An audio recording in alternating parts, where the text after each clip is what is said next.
జతగా ఒకటైతే మతిపోదటే మల్లెపూలు నలిగాయంటే మూడో నెలలో వేడుకే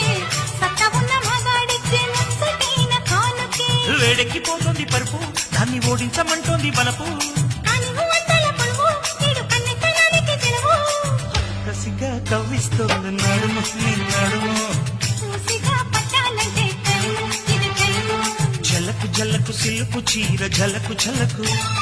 చమకు చమకు తెలుగు రేఖ చమకు చమకు అన్నది పిల్ల ఒళ్ళో చేరుతో వెచ్చని కౌగిగా వెన్నలాగా కరిగిపో కసిగా కవ్విస్తోంది నడుము నీ నడుము